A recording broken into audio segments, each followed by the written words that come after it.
What is going on, everyone? I know it's been a minute, but Home Depot decided to release the 2026 Halloween lineup, and let's just say it is not the greatest. But they did end up re-releasing the 2024 Plague Doctor, which, if you guys are not aware, I have set this up on the channel before.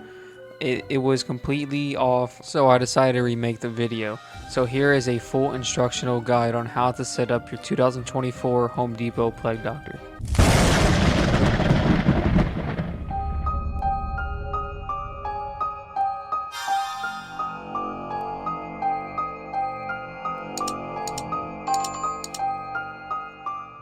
Okay, so we're going to get started here with the parts. You should have a base, which is 2 pieces. You should have 2 boots, 2 leg posts, a mechanism for the torso. You should also have his clothing, his satchel. You should have a couple cotter pins. You should have 2 arms, one holding the lantern and one with the stick.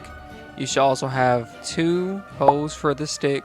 And you should also have the top of the stick, which is a crow, and of course his head and adapter. Okay, so first we're going to start off with the base. There was lots of problems here. I've had this outside in storms many of times throughout the past 2 years, and his base completely is rusted. The snap blocks are extremely hard to get in. This took me about a good 5 minutes. But anyways, pretty much all you have to do is snap the snap blocks in on both sides pretty much at the same time, which it's pretty hard when it's rusted. Well, with the magic power of editing, that did not look hard at all, but this thing, these both were extremely rusty because they've been in weather conditions that you would not like. Even though this is outdoor rated, you still have rust all over this base from the 2 years I had them outside. Anyways, enough rambling, but the next step, all you have to do is put the 2 boots over the 2 posts that are sticking up from the base. The next thing you want to do is connect the D pole to the right leg and the E pole to the left leg using the snap blocks. That was much easier. The next thing you want to do is pull the clothing over the leg post to where the leg posts are fully exposed. The next thing you want to do is get the torso and connect it to the 2 leg posts using the snap blocks. Once you complete that, you want to pull the clothing all the way up to where the 2 posts from his head are exposed. And yes, it also does say to connect the satchel at the same time, but honestly, if you guys really do want to, you could just put this on at the end. Okay, so now we're moving on to the arms. The right arm with the lantern, you want to feed up the sleeve until you connect the 2 prongs to each other. Okay, so now once you connect the prongs, you also want to find the cable that is up the arm and the cable that is inside of his torso and connect them together. I went ahead and added some natural lighting so you guys can see a little bit better here. But what you want to do is the same thing on the left arm. You want to feed it up the sleeve and connect the 2 prongs to each other. Once you connect the 2 prongs, you also want to connect the 2 cables together, which for some reason took me a very long time. Man, I don't think I'm meant for this. So what's happening next is that you have to get the cable from the left arm that is inside of the staff already, and you have to connect it to the crow, which is the top of the staff. Yeah, there's a cable. The cable's like, it's like in there. I'm not quite sure if this is gonna happen to anyone else or if this is just me because I put it up that way, but if I end up cutting my cable, I'm calling Home Depot for a 2-year warranty. Honestly, I could have just skipped it because I don't know if I told you guys, I don't remember what I said, but the crow doesn't light up for me anymore anyways. Continuing on, all you have to do is just pretty straightforward, connect the cables together. Your next step is to connect the letter N to the pole with the hand connected already. Then you want to connect letter M to letter N. And then on the floor there should be a little circle piece that you connect M to. I forgot about this step, but you should also plug in the IR sensor at this part. You would not believe this. Yeah, this took me a while because most of my cables were lost inside the clothing. I don't know if it's going to be the same for everyone, but whenever you put on the head, you connect to the prongs, there should be 2 cables hanging down. You then want to find the 2 cables just hiding inside of the mechanism torso. You're going to connect those 2, and then once you do that, you're pretty much set.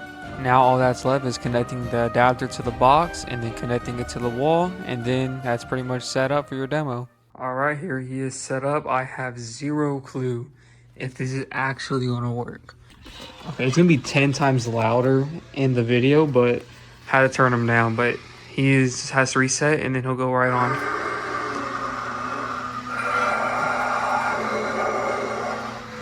The pestilence is here. I can sense it.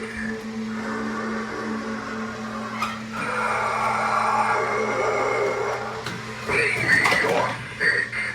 It is my duty to rid the world of it.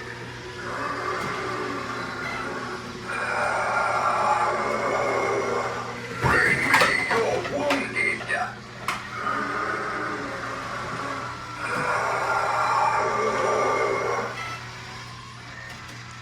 Okay, now we're gonna do one in the dark.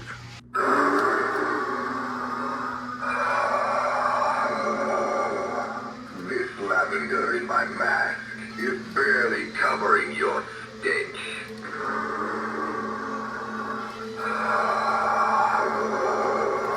Bring me the leeches.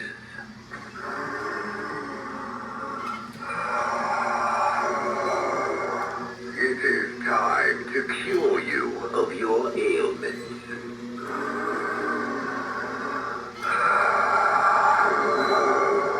It is too late.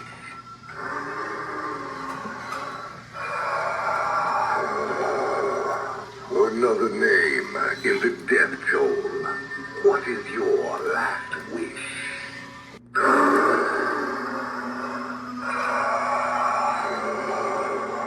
There is evil here. I will rid you of it.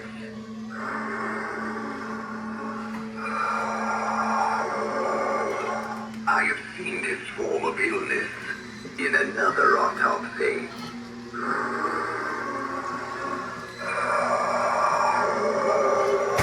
Be gone, evil!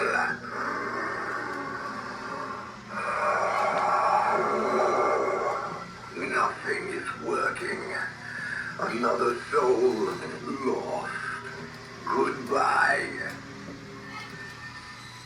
Okay, well, there he is. I turned his audio off just so you guys can hear how squeaky his mechanism is after, say, about 2 years of in the rain. He's went through a couple storms, so I mean, I guess he's lasted a while, but this is how he's doing. Of course, like I said, there's no lights. He's gonna jump in a second. Yep, no lights on that. Unfortunately, that's kind of that's actually very unfortunate because that's a jump scare. There's a couple wears and tears at the bottom of this. This is outdoor rated. He is so far lasted. He still works, as you can tell. He's extremely squeaky. But I mean, other than that, I had to replace this one time when I first got it right here with the tape. I mean, other than that, he works just fine. And I think he's still worth $200. I think it's a great price tag for him. And yeah, thank you guys for watching. I'll see you guys in the next video.